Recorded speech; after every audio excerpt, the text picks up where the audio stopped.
Hi, welcome back to the Dylan Rounds case. Welcome if you're currently here in the live premiere, appreciate it. Today we're continuing on with the Dylan Rounds coverage from last night's discussions as it's opened up a new important video to look back at the key event of the 27th of May 2022, which was a Friday, the day before Dylan went missing. We're taking a look at that. What happened on Friday? What happened Friday night? As Salty Pancakes questioned in recent time on my previous live video premiere, okay? So that's what we're going to be doing today. We are returning back to the maps with the story time. I'm going to tell you the story from what I've heard and what I remember. See if you agree with it. See if you've heard the same story.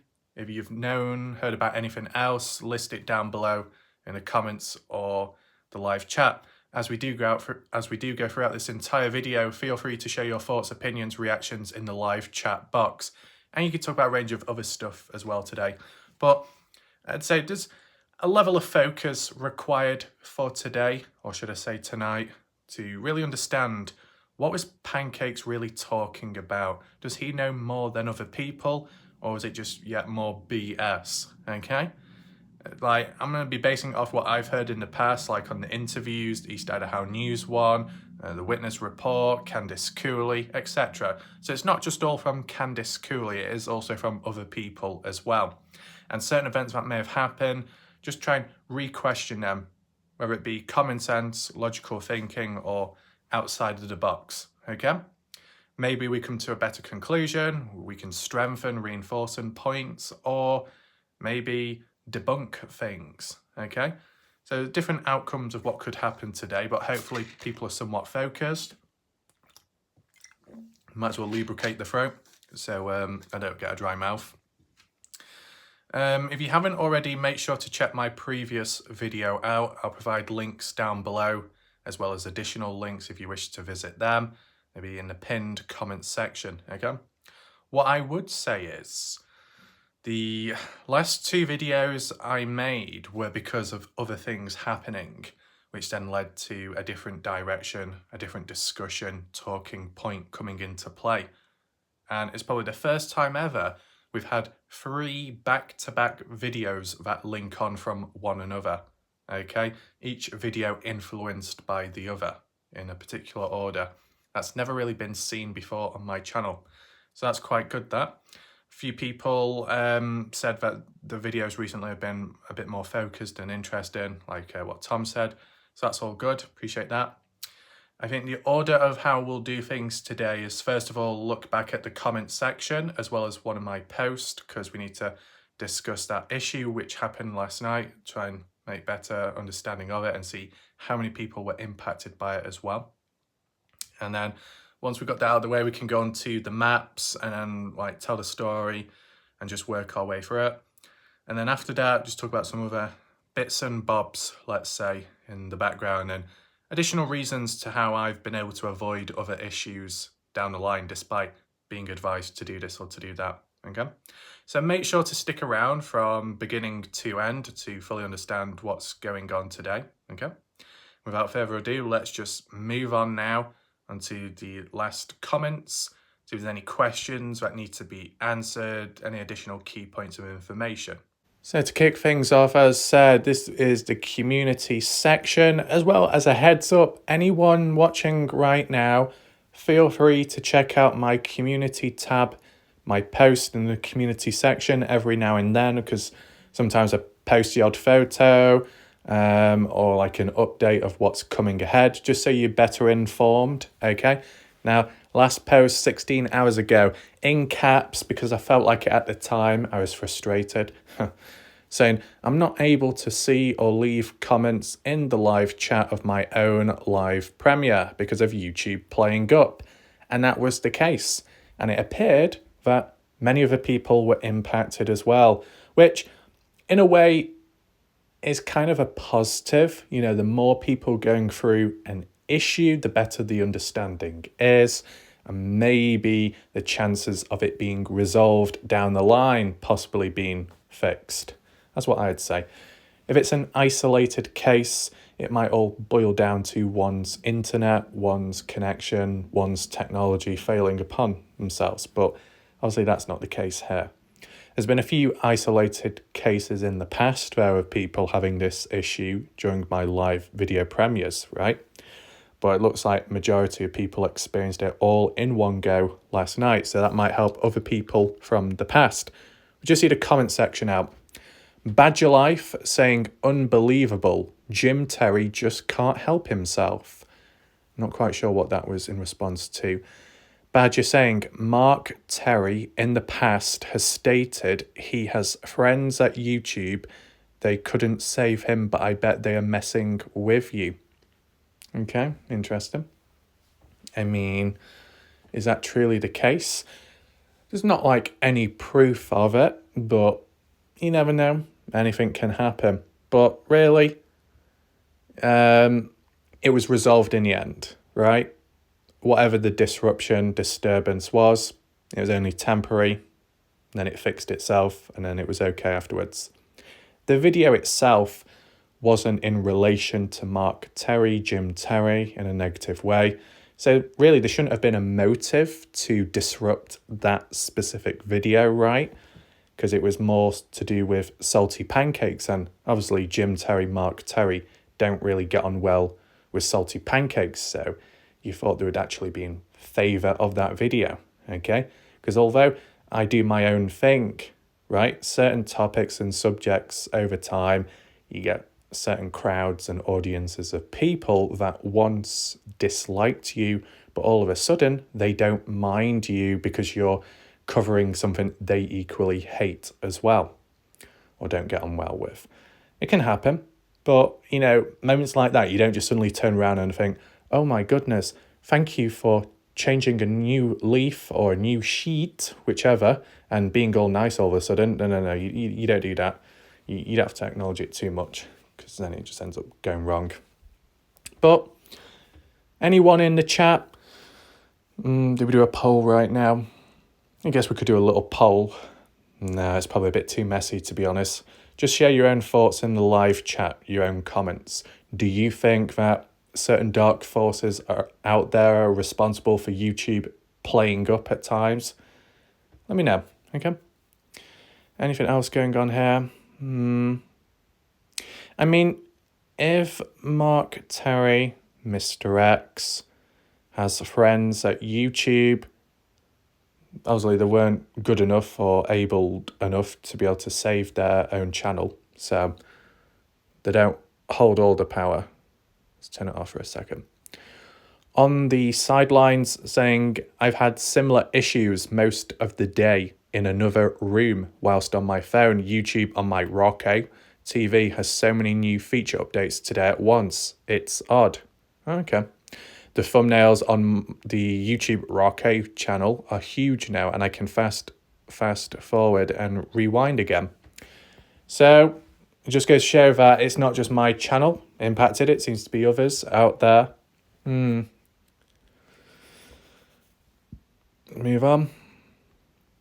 Glenn saying, I have to admit, I'm about done with YouTube. I've watched a decline from the day of its creation.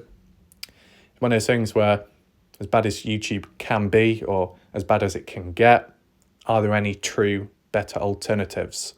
Not really. You know, you might have Rumble, but it's very limited and crap in my opinion. You got TikTok, but you got Facebook Live. Nah, it doesn't fit that format. You got Twitch, doesn't fit that format either, and limited there. You know, at the end of the day, YouTube still is one that has all the resources and, you know, add-ons and tools at one's disposal, right? We got whatever saying, I jinxed. Yeah, maybe you did. Now, whatever mentioned that they had this similar issue the night before. So we see it from her point of view now. Cleo saying, oh my goodness, I had to stop at the 104 mark on Warlight Ref after hours video. My mind, body, ears and eyes have to be ready to receive simulation and stimulation one's about to encounter. That means for all your videos, even serious ones. Okay. We've got Lambro or Lambrow, Lambrow, saying it was weird how the chat disappeared during your live. Everyone was just gone. Now, all I could see was at the time the number of people actively watching. That didn't seem to change too much. The chat itself had a couple of comments, but it wasn't updating. And when I tried ending the poll, it did nothing. Something tells me the poll could have glitched the chat, the video itself. Because I remember in the past I tried doing a poll and it, I don't know, spazzed out. So it's making me think, are the polls cursed? Has anyone been doing some kind of black magic on my poll? I hope not. Responses. KB, thunderstorms? Lambrow, no, everyone's disappeared. That's strange indeed then. It's perplexing because I have never had any disruption in Warlike Ref sessions except when weather was bad. Sorry about that then. The thing is, like here, the weather at the time, I mean, it did rain during the day and you had a little thunderstorm, right? But that was earlier on. Later on during the live premiere, the weather was pretty still and that was it. And if you get it from people from different countries having the same issue, then it's a bit more worldwide. Anything else? Beatrice saying, same here, been watching your videos, but that's all that I see. No comment section or the thumb up or share section, just the video. So that doesn't sound too good. I said, is it like that with every video you watch of mine? Beatrice, yes, but I live on the edge of town, so I really don't know why it does that, but I will continue to watch. So that's good of Beatrice. It's a shame you're going through that. If there's anyone in the chat that might have a solution or fix to help Beatrice, feel free to reach out to her in the comment section or wherever, okay? Indiana, no responding, wait or exit. Yeah, well, the thing is, I did everything possible. I spun around in a chair, looked up to the ceiling, tried praying for blessings, refreshing the screen, turning it off, turning it back on several times. It did nothing. It didn't fix it. And then out of nowhere, it suddenly decided to work. And a bit ironic, the first comment I saw popping up in the chat was Dale. So maybe Dale, you might need to be the one to fix these problems, okay? Dale, you got your hard hat on. You just need your yellow vest and a wrench. Not a mod, but an actual wrench. And then you can fix all the underground network problems. Can you do that, Dale? Don't start like resisting. Oh, I'm not the correct size to be fitting through these gaps and holes. You know, Dale the snail, you can sliver your way in. It's fine, right?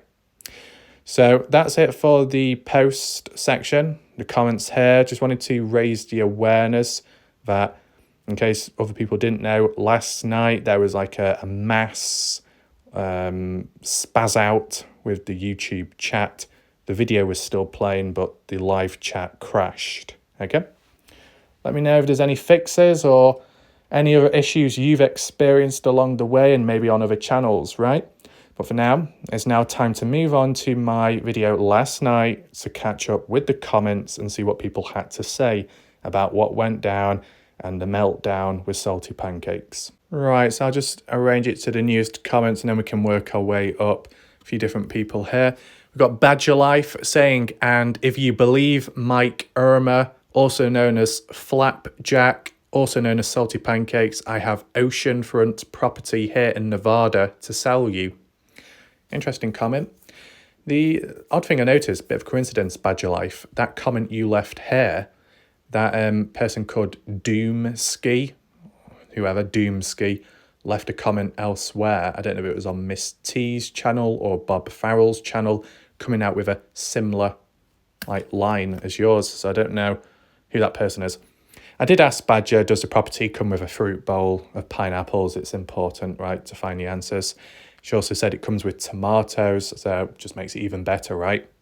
Just hopefully that the tomatoes aren't balanced on top of the pineapples because the pineapples can be a bit prickly, okay? It might pierce through. We don't want that. Linda saying, don't you mean oceanfront property in Arizona? Badger saying, nope, I own land in Nevada. Oh, Indiana, already interested. How much? There you go. I think, if it cost, well, they normally say if it cost an arm and a leg, right, to buy property. I think for Indiana's case, if it cost a chair, a ladder to be able to access the rooftop so no cats get stuck up there, I'm sure she'll take it in a matter of seconds. Let's move on. So we've got this person who, when you look at the profile picture, they've got quite a serious looking face. Can we get on? There you go. So this person called Beth Hammond. They're subscribed to Watcher of Crazy, as you see there. Subscribed to Rarely. Some other people there. Also subscribed to Ashley Martin. Okay, Ashley Martin made her first appearance last night in the live premiere chat or so. So shout out to them. Subscribe to Bob Farrell as well. And then some other stuff, Pig as well. Okay. Oh, Beth Hammond is subscribed to someone called Karen. Oh yeah, Karen. Anyway. So Beth Hammond has a serious looking face, and they say, I'll just click out that so it doesn't block out. There we go. So Beth says, how you going to feel when you find out that most of what Salty Pancakes has stated is true? I guess everyone needs a scapegoat, so they used Salty and his crew.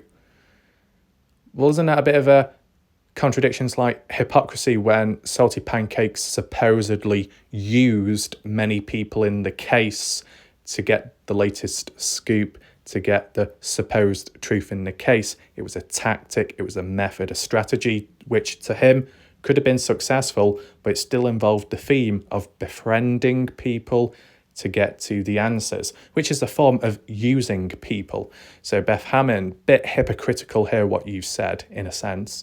Beth Hammond also said last night in the live chat saying, oh, Warlike Raf, can you not think of your own ideas why you've got to use Salty's name in everything? What Beth Hammond said there was almost word for word what Jim Terry would say, or Mr. X, when, talking about themselves, saying, oh, you get all these creators out there that keep using our names in the videos because they can't think of anything else to talk about.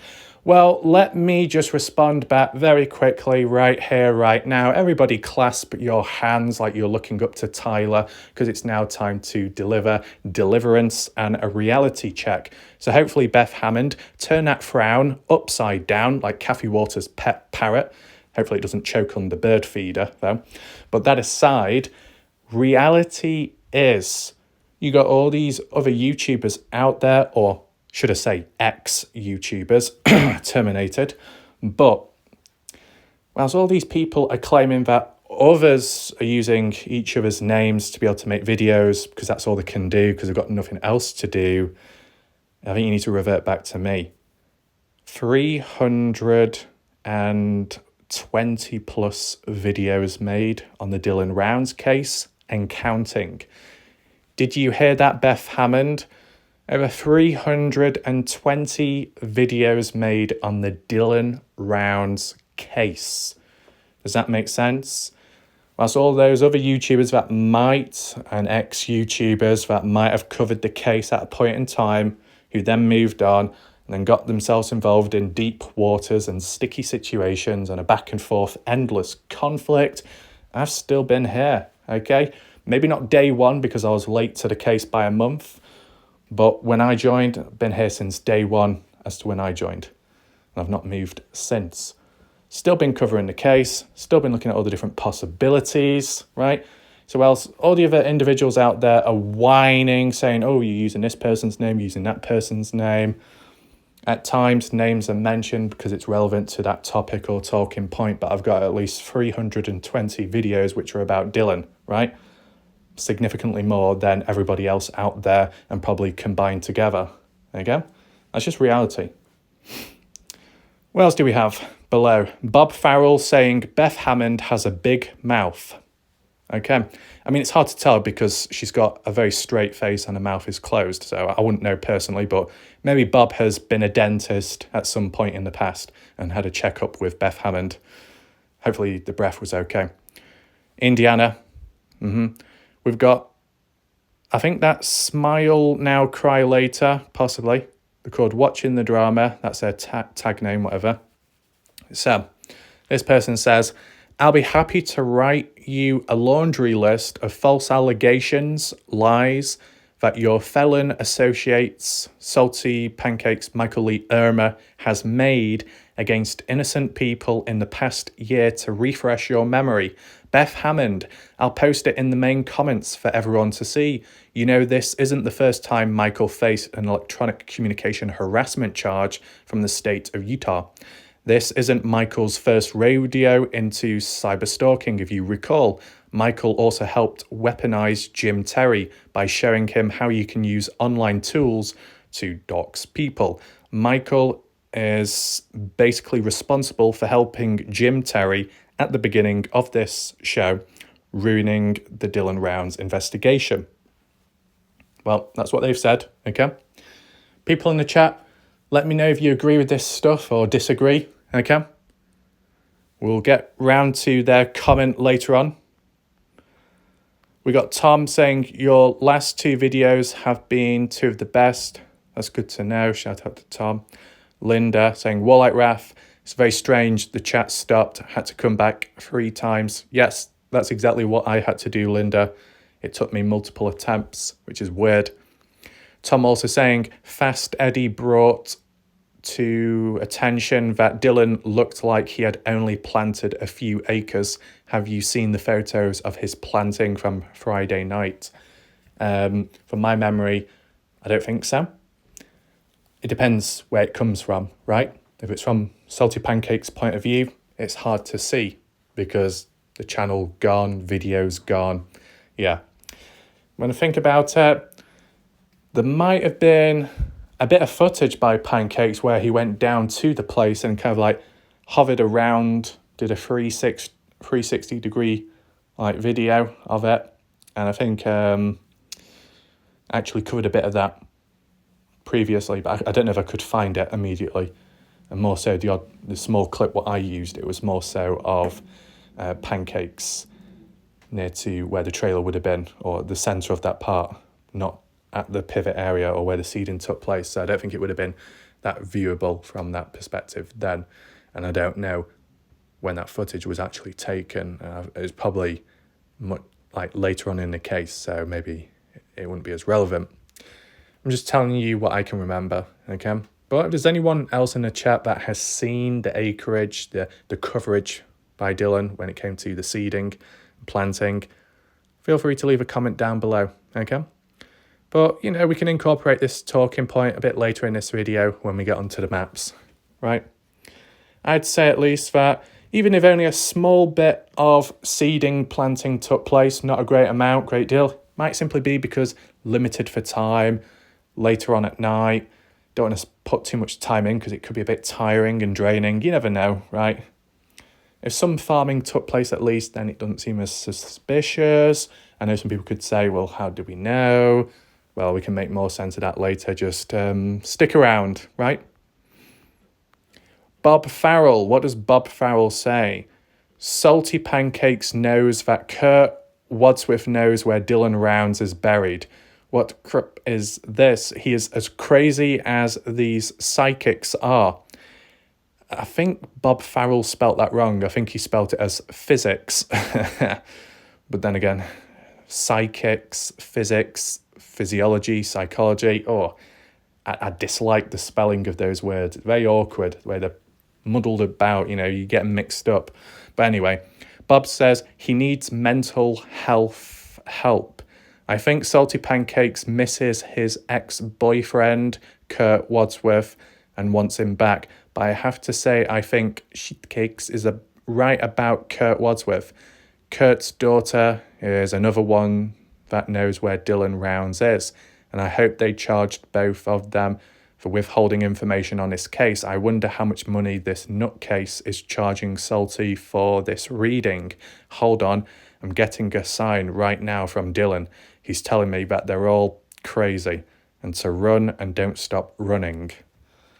I mean, there was a time in the past where Salty Pancakes and Kaylee did a live stream psychic ghost box reading in the name of Dylan Rounds. I don't think it really was that successful. Would I ever do some kind of spirit box or psychic stuff? Not really. To be honest, it seems more disrespectful and reckless, to be honest, and a little bit ineffective, okay? It might work for some people. It might work for other cases, but I don't want to really mess with that stuff, right? Just like if you went to an abandoned building, okay, or spooky place, you got the board out and started trying to communicate with people. It's just messy. It's best just leaving it as it is, okay? Anything else here? Okay. Is that it? I wasn't sure there was any replies. Doesn't look like it. Right, so here's that person once again with this laundry list. Okay, everybody gather your tops, Crocs, and any other clothing. It's time to put it in the washing machine.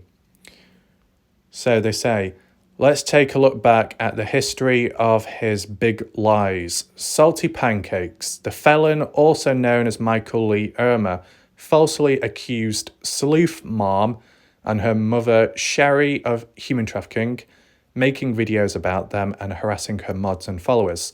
Irma also falsely accused Candice Cooley and the Rounds family of trafficking because they own a trucking business.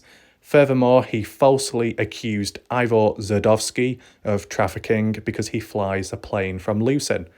Irma even falsely accused Warlight Raff of being a trafficker and a beep. Irma falsely accused almost everyone who disagreed with his narrative, including Warlight Raff's subscribers, of being a beep after he got banned from YouTube. Michael Irma also said YouTube was run by beep and conspiring with traffickers to cover up the Dylan Rounds case. Irma further hurt the case by helping Kurt Wadsworth and Brookie spread false rumours about Jim Brenner being innocent and wrongfully accused, creating another conspiracy that Brenner was set up by other people in Montello. So, first of all, shout out to this person for, changing some of the words about because of YouTube and, YouTube being very sensitive to certain words. So I appreciate that when reading it out, okay? And yeah, most of what this person has said here, I've heard myself over time with what Pancakes has said. You see that constant pattern of labeling left, right, and center, probably not thinking before speaking, right? So, this is a perfect example of how Salty Pancakes buries himself in a hole. Maybe other times he does key interviews and he might document something important and he could be right about something, but he undoes all of that and then ends up looking like a complete prat when, all these accusations are thrown about instantaneously. And sure, there could be some Salty Pancake hardliners, some potato pickers that would say, oh, but some of these accusations are actually true with some people. But they're not for others, you could argue, right? And then that 50-50 split, still not good because the credibility goes downhill and so does the accuracy, right? That's under the circumstance of, certain people that would try and defend or go against what's mentioned here.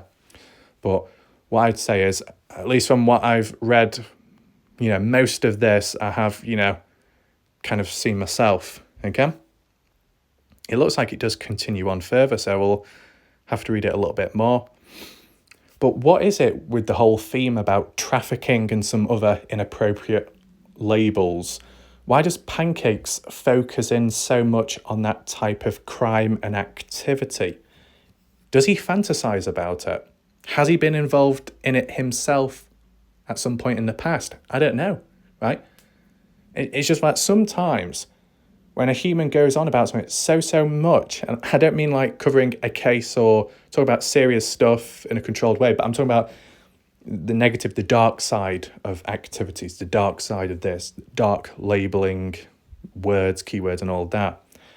And constantly referring to everybody else as that problem when maybe they themselves are the problem, but they can't admit that or accept it, so they throw it out to other people, maybe as a form of subconscious, I don't know, feeling like you can relate to one another by labeling other people as being in the same situation or doing the same thing as them themselves, and then they feel like they're not the only one that's doing bad stuff.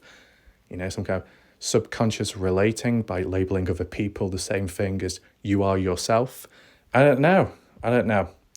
All I would say is when it comes to Salty Pancakes, for most part of it, throughout the Dylan Brown's case, I didn't really know much about him, didn't know his backstory, okay, as maybe others did and did the research. I didn't, okay, because I was mainly covering the Dylan Brown's case. But just simply over time, the way Pancakes was behaving and still is behaving, he's been on a downward spiral ever since, right? What about his followers? I don't think they've really changed, which is good and bad. It's good that they're consistent, that, you know, a fair few are loyal. Then you could say bad in they haven't changed their ways, or they haven't woken up, some of them. Because you do have Salty Pancake viewers that can think for themselves and can also appear on other channels without feeling restricted or controlled. Okay, good examples are like Fast Eddie, American Honey, and maybe the odd other person, right? They can still move about freely, might not agree with everything, but they don't cause too much trouble. Then you get the hardliners, Kathy Waters, and then I guess Beth Hammond, or the person that showed up before with the straight face, and then some others in between. As like with Jim Terry, Mr. X, their community, some people come on over. Then I guess the recent nuisance has been Kathy and Axel, the ginger welding ninja. Okay. Yeah. I mean, to be honest, if Goldilocks met Kathy or Axel in the bed, probably would have booted it off the side and said, "This bed is just fine for me. Any bears, come on in." I don't know, just move them out of the place. Change the bed around. Yeah. Okay, let's just continue reading. Apologies. So it says, Michael Irma's accusations get even stranger. He also accused Candice Cooley and Sleuth Mom of using a farm simulator video game to rehearse Dylan's disappearance as a false flag conspiracy, and the media helped them. He also thought Warlight Raff was involved because he played video games. Irma also falsely accused Candice Cooley of human sacrificing Dylan for the Illuminati. Michael Irma's into some bizarre QAnon shit, so Candice has a good reason to dislike him. So yeah, that does get a bit strange, doesn't it? I heard about the farming simulator in the past. Couldn't quite put my finger on it because it was never really explained, but this person has obviously clearly explained it here. So Salty Pancakes accusing Candice Cooley and Sleuth Mum using farming simulator to rehearse Dylan's disappearance. False flag conspiracy. And Candice Cooley sacrificing Dylan in the name of Illuminati. What is going on? I mean, anyone watching right now, more so outsiders and people in the background, and maybe more so Salty Pancake viewers and also Salty Pancake3s viewers, right? Anyone watching right now, what are your thoughts about this? Is this normal? Can it be explained? Can it be excused? Anyone? Let me know. As well, the bit about, where it says, Pancakes also bringing up about Warlight Raff being involved in Dylan's disappearance because he played video games as well. An add-on from that, what I saw and heard, that Pancakes was accusing me, Warlight Raff, being the person behind Easy Now 90 YouTube channel. Why? How? Well, just I guess simply because of the content on Easy 90 Now's YouTube channel, which involved like video games, gameplay videos to do with football, FIFA 22 or FIFA 23. I was playing that as well at the same time. So Pancakes was assuming that I was him and him was me, which is a little bit weird and wild, right? Yeah, just one of those things, right? Silly. Let's move on. When Salty Pancakes got into a fight with Ty Corbin and later with Steve Olsen, he turned around and falsely accused them of being involved in trafficking and the murder of Dylan Rounds and Aidan Clune. A few months ago, Irma had a fight with Kurt and Taylina, so now it's their turn to be accused. See the pattern here? Whenever Michael Irma doesn't like you anymore, he will falsely accuse you of crimes. He has done this to many other people, including his former mods and subscribers. Yeah, I understand that pattern, okay? To be honest, what this person mentions here is kind of like what I mentioned like last night, the method of befriending people to get something out of it, and then afterwards dispose of them, throw them under the bus, or pin the blame onto them with the accusations, etc., as one moves on to the next group of people. Seems like an endless pattern. And from what Salty Pancake viewers, mods and subscribers have said, they said that when they tried thinking for themselves or they disagreed with a point that Pancakes attacked them, when they tried moving away, they got controlled it to an extent. Maybe that didn't happen to everyone, okay? But I suppose it happened to some people at least. And it ties in with, but you fall out of favour with a certain individual, then you become the enemy and you are targeted next. That's what it seems to be. Interesting pattern and behaviour, change of events, right? Anything else? Is he destructive because he's an angry person or simply mentally ill? Maybe one day Irma will look beyond the alcohol and substances and get some real help. Okay.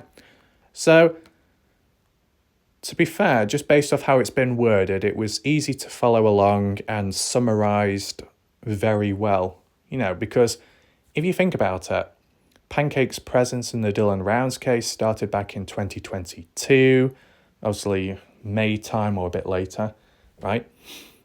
It's been like that ever since. So to be able to document all that, all the accusations, and maybe, summarising it in that span of time, this person's done well, because it is hard to summarise everything because there's been so much talking with time.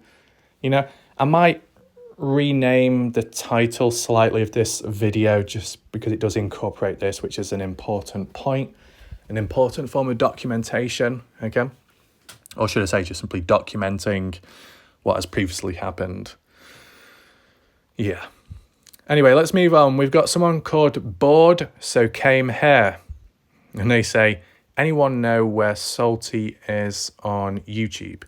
Now, I did provide a link as like the example, but it doesn't seem to be showing there, which is a bit weird. Toe Jam, lols, okay.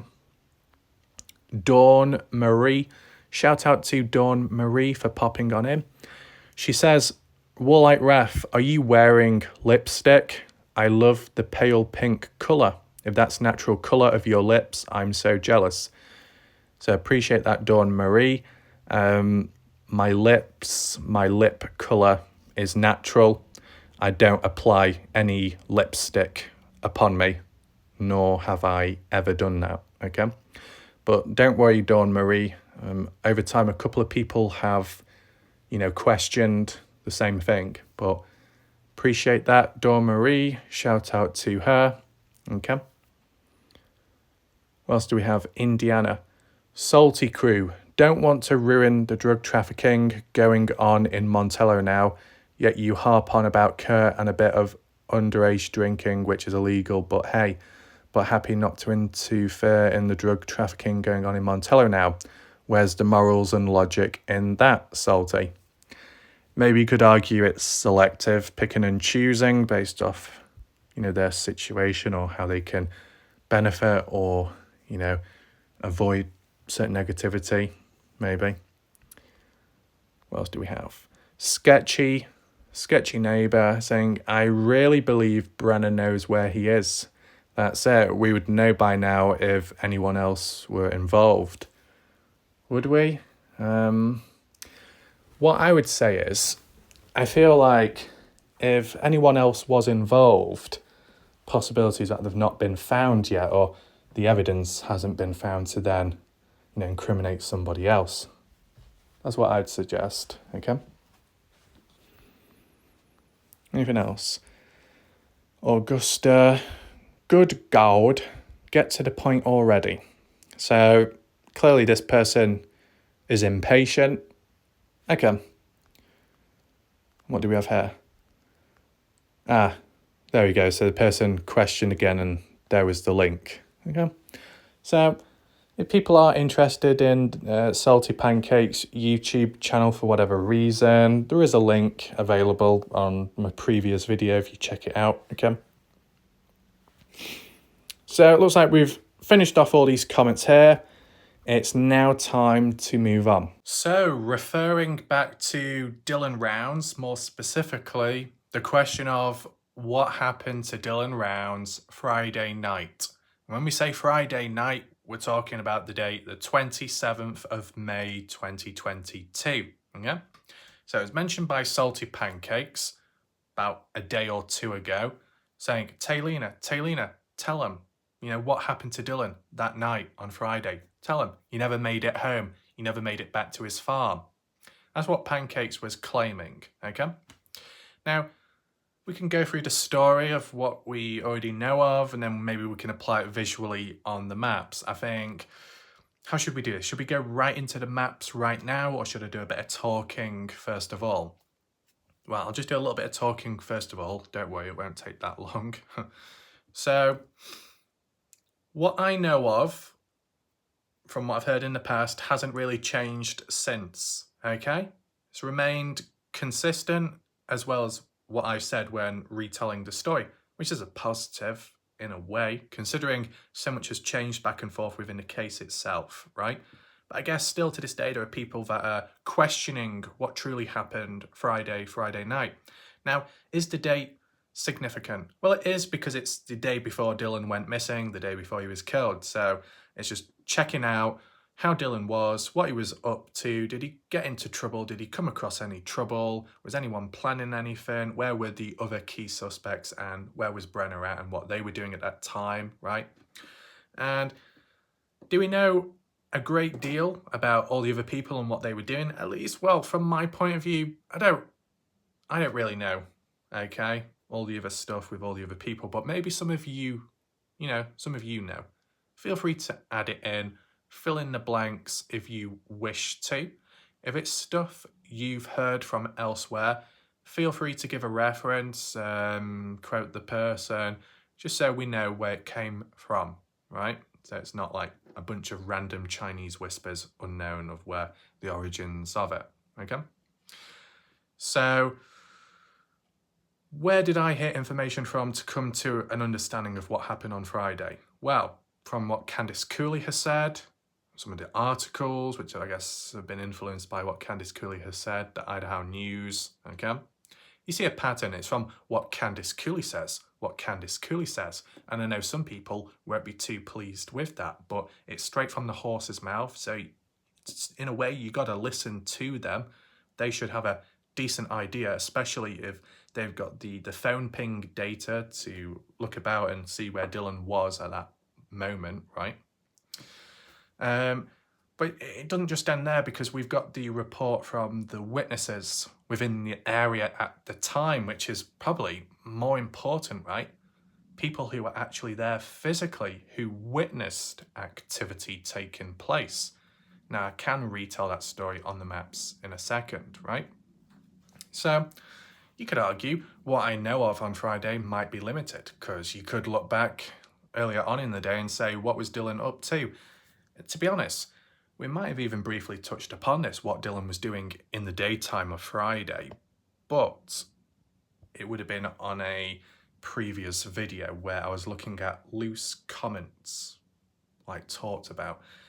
Maybe it was to do with Dylan. Well, we've heard about Dylan being in Montello, okay, at some point in the day, just like how he was the day before, right?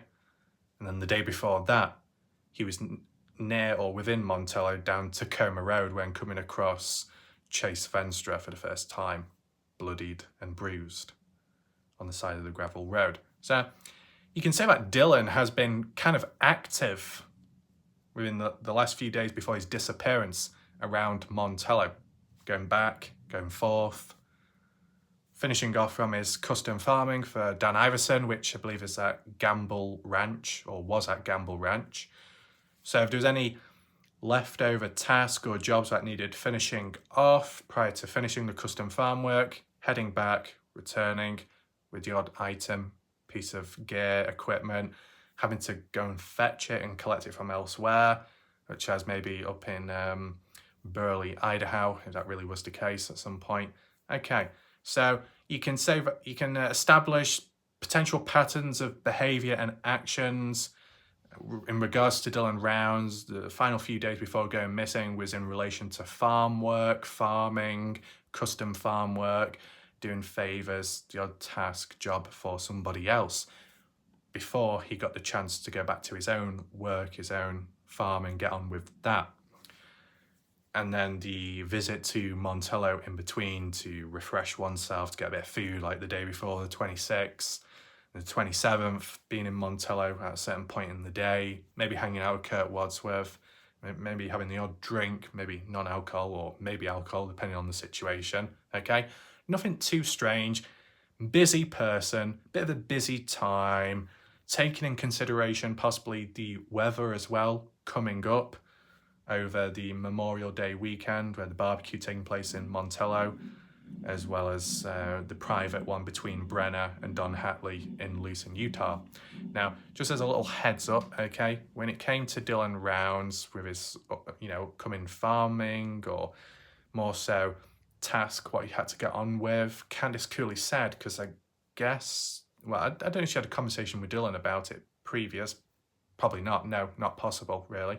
No, not possible. I don't think so.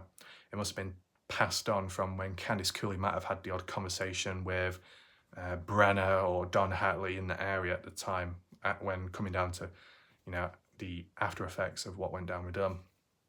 But when it came to Memorial Day weekend, I think it begun Friday, or was setting up on Friday, and then the barbecue occurring on Saturday and Sunday time. Dylan Rounds supposedly did receive an invitation to go on down into Montello to join on in for the celebrations and the barbecue, but Dylan turned it down because he wanted to focus on his farm work, catching up on that, okay? Shows he's determined, shows Dylan's passionate, that he puts that before other stuff. He's got his responsibilities, he sticks with them, or certain responsibilities, okay? And some people could say, well, is it really true? Could it be a lie? How does Candice Cooley know? Well, she might have heard it from other people within the area of when they offered Dylan an invitation to come on down, right? If there's anyone in the chat right now who is a Montello local or nearby, do you recall anything to do with Dylan Rounds rejecting coming on down for that barbecue over Memorial Day weekend? If so, let me know down below, right? The one thing Candice Cooley did reference about Dylan and his lack of presence when it comes to events, and it was more so a month or two ago in the last East Idaho News interview with Candice Cooley and Justin Rounds in the studio, where Candice Cooley said, in relation to coming up to the 1 year anniversary of Dylan's disappearance and death, that when Nate Eaton asked Candice Cooley, does it feel weird, each event that comes round, celebrations, get-togethers, Christmas, Thanksgiving, Easter, whatever, does it feel weird? Is it like there's that first time without Dylan? And Candice Cooley said, well, every day is like a first without Dylan. But when it comes to the events, the get-togethers, the family stuff, the family time, it's not as bad as what other families would go through. Candice Cooley added on by saying, basically, when it came to Mother's Day, Dylan wouldn't make much of an appearance when it came to Thanksgiving, Christmas time. They might visit. I think Candice Cooley was applying it to Colton possibly, or somebody else, but more so Dylan specifically, about just not being present during these family get-togethers or events. And if he did, he would only be around for a short amount of time, and then he's back off, going on with his daily life and getting on with the farming. So you get a look into the background of Dylan Round's behaviour, spending more time farming than family time, right? Some people could try and twist it, or maybe other people interpret it differently and say that, oh, maybe Dylan Rounds did his own thing and didn't focus or spend as much family time with, family because of trying to get away from them for whatever reason. We don't want to go too far down the deep end of all that, but some of you will know what I'm talking about, right? And all that past stuff. But, all I would say is, from how I interpret it is, right? When it comes to the day before Dylan's murdered and disposed of, having the offer, the chance, the opportunity to come on down to a celebration, to have fun, to relax, to loosen oneself, Dylan just denied it. He was focused, he was locked on, he had to get on with stuff. He put that before anything else. Just like how, in a way, he put that before his own family, in a way. So, different ways of looking at it, okay?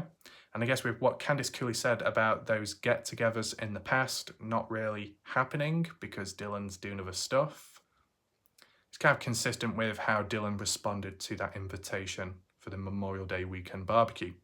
So there's levels of consistency there, right? I think overall, when it comes to this case, it's important to listen to the family of what they know of, because they're more likely to receive important information because they're directly involved in the case, like the victim family, right? So working with the police, working with the FBI, you'd expect them to know about information more than people like us who are on the outside, right? So there's no harm in listening to the family. Though what I would say is, and providing there isn't a level of biasness or corruption, probably the best people to listen to, but it might be hard to come by, are the people present, living in the area or just in the area at the time when the events unfolded.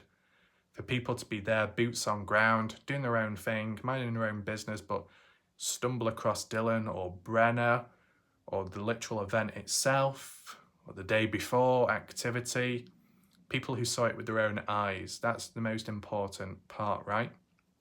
Though, maybe at some point in the past, and like how, is it Smile Now, Cry Later, or somebody else with that comment earlier on in this video saying how with Salty Pancakes, the way he's behaved, the way he's done his interviews with people and, kind of muddied the waters, allowed some people out there to spread the misinformation, the likes of Brookie claiming to have had some kind of, what would you call it, not relationship, but getting on well with him, building a rapport, meeting up with Brenna, prison or jail meetings, hanging out, talking, trying to reveal stuff, getting Brenna to talk, Brookie announcing public on YouTube live panels, live streams that she is in the process of all that and is in contact with Brenna.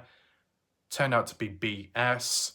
And even if it wasn't BS, not much action taken, didn't lead to any positive outcome, arguably a waste of time, arguably murkied and muddied the waters and made the Dylan Rounds case a bit of a mockery. And yet Salty Pancakes welcomed Brookie back after her little disappearance. Invited her onto the panel, had the talks, had the hangouts, so did his followers and so on and so on.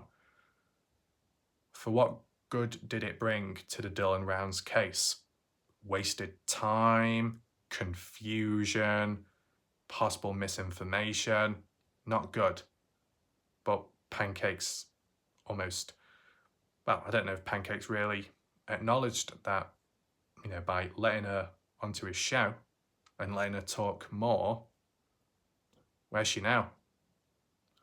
Has she involved herself in any other cases? I don't know. But we just focus on Dylan Rounds for now. As said, with time, the waters have cleared a little bit. I would say so. In the early days, mid-range days, everyone was talking, all these different live streams, all these different panels, all these different call-ins, opportunities to spread the word about the case, but also opportunities to dirty the case. And it was more that than good. Doesn't happen as much now, simply because channels out there have been terminated. They've moved on elsewhere, and some have moved on with other cases. So yes, it's quieter. It might feel like there's not as much progress now, there's not as much noise, but there's better time now to think clearly and just to take it all in and to look back and try and make sense and pick up the pieces which other people have left behind, right? That's the way I see it, okay? So, yeah, I just wanted to give like a little backstory with all that stuff. I do think it's very necessary to describe the rest visually so we stay on track, right? So, I'm just gonna put the question out there, or the questioning behind it, and then we transition on to the maps. So everyone, what Salty Pancakes has said, maybe not everyone agrees, some people may, maybe other people out there have questioned it with time. What happened to Dylan Rounds Friday night? Did he ever make it back to his farm? Well, let's check it out on the maps. Here we are on the maps, Lucin, Utah. You see I've actually loaded up some projects, beacon markers, points from in the past what I've done. And I guess we can just go over it again lightly. Some people will already be aware of this, others may not, right?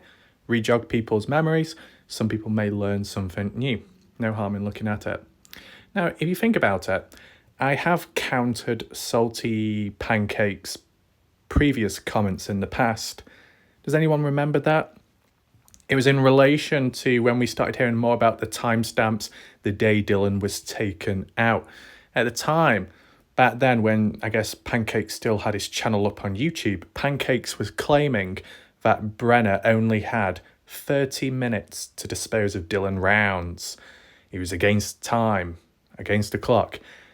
And my response was, well, based off the timestamps and having the rest of the day to get on with stuff, those hours before going to Don's place for the barbecue, there's more than enough time for Brenner to, spend a bit longer in disposing of Dylan, or temporarily disposing of Dylan. So I demonstrated that already.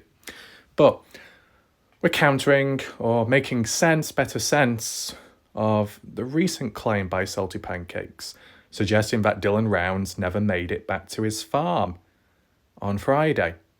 Then it does make you question, well, what about the 28th? Did that never happen? Did that never exist? Did that phone call never exist? Exactly. We'll refer to that later. But let's just focus on 27th of May 2022. So Dylan may be in and out and about, around the Montello area. As we've heard, or at least as I've heard and imagined over time, consistent, that later on in the day, at a certain point, Dylan left the town of Montello, or left the area of Montello, and went all the way back to his farm. Because I guess he finished with his other task, his other jobs. The custom farm work was completed. Previous spent 6 weeks doing that. Before that 6 weeks of custom farm work, just before it begun, that's when Dylan Rounds had his fallout with Don Hatley about the washing machine, and when they parted ways, Don Hatley being fired in a way. Okay, you remember that? What Candice Cooley said. And I guess at that time, when Dylan was alive, Dylan Rounds contacted Candice Cooley, or vice versa, and talked about it briefly, so Candice Cooley would have an idea back then at least. Anyway, reverting back to the 27th of May. I'm thinking that Dylan Rounds probably hurried back to his farm later on in the day, and it was one of the reasons which influenced to why he went on to doing the seeding and planting at night, because of the upcoming weather, right? With Dylan Rounds having his phone present with him, such as in the Montello area where he's at the bar at Kurt's place or elsewhere, roughly within this area, some point Dylan could have pulled out his phone, or he could have seen a report on the radio or on the TV screen, such as in Cowboy Bar and Grill, and it, saying that, oh, it's going to be raining, this weekend. Make sure you prepared and you got your umbrellas or something. And Dylan might have saw that and thought, oh no, I better get back, my grain truck, my seeds. I've got to do that. Now, this is the thing. You could ask yourself, if Dylan was focused and determined to get his seed truck, his grain truck, and park it at the grain shed property, why did he not do it on a Friday? Why was it done on a Saturday instead? It makes you think, if Dylan Rounds parked the grain truck inside the grain shed on a Friday, would Dylan have been killed? Makes you think, right? And then when the Saturday comes, Dylan wouldn't be there because he would have been off visiting family temporarily. As he said, he moves about when he's not doing... If he's not doing farm work at his place, he'll be doing custom farm work. And if he's not doing that, he'll be visiting his father, his mother, family, etc. So maybe, if it was done on a different day, Dylan could still be alive to this day. Does anyone agree? We'll do a poll. The poll can be, if Dylan Rounds parked his grain truck in the grain shed on a Friday instead of the Saturday, would Dylan still be alive to this day? Yes or no? Personally, being realistic, what I would say is, it probably would have just delayed the inevitable. If Brenner is a dangerous person and he can snap, it would have only been a matter of time until he had the opportunity to snap again and then take it out on Dylan later on. That's what I would say. It is weird at the same time, considering Dylan and Brenner have been near to each other, close proximity when they've been doing custom farm work in the past, and they've been staying round the back of Candice Cooley's home or something in a trailer. Kind of random that in the past, but it supposedly happened, is what Candice Cooley has said. She should have an idea if she's, in the proximity of those two, stopping out there temporary for custom farm work. Yeah, nothing happened back then. So, it just feels like a snap or something, or a build-up of frustration with time for Brenner to do what he did to Dylan, despite all those chances and possible opportunities in the past to get rid of Dylan. But it only happened at a later point. Makes you think, right? Yeah. So I just think it would have delayed the inevitable. If Brenner is classified as a dangerous person and he reoffends, he would just do it again and again when he gets the chance, when he's felt like he's had enough of someone. Okay?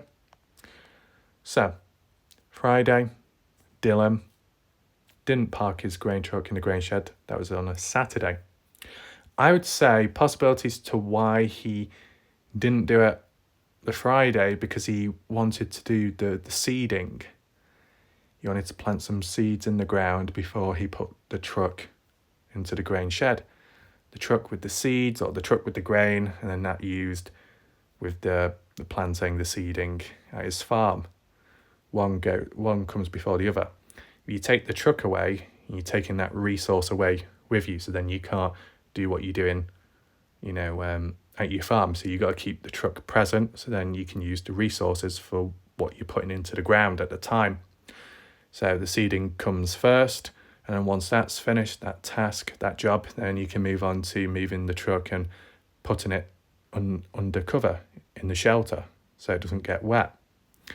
But I guess time is the biggest factor. That's what I would say. So sure, Dylan at a certain point in time, likely getting back to his farm to be able to do that seeding at night time. That's when it was reported, night time, nearly midnight or past midnight, however you use that wording. Yeah. So, if it's already late when Dylan's doing his seeding, it's probably too late to be then driving his grain truck all the way up to the grain shed, right? Late at night in the dark, not practical. Brenner asleep in his trailer, fast asleep. Dylan didn't want to disturb him, startle him. It all makes sense. So you just do it the following day in the early hours of the morning or as soon as possible when you wake up to prevent the grain truck and the contents getting wet, being spoiled, right? But before we fast forward there, okay, we've been told by Candice Cooley that Dylan was supposedly farming and doing what he was doing on a Friday night. And I've also seen, and some of us have seen from the witnesses in the area, witnessing a person in a tractor doing that activity of planting the seeds. Okay. But does anyone recall seeing Dylan specifically getting in and out of the tractor and driving it on his farm? No. So how can we be certain it was Dylan in that tractor and nobody else? You see? That's the only but.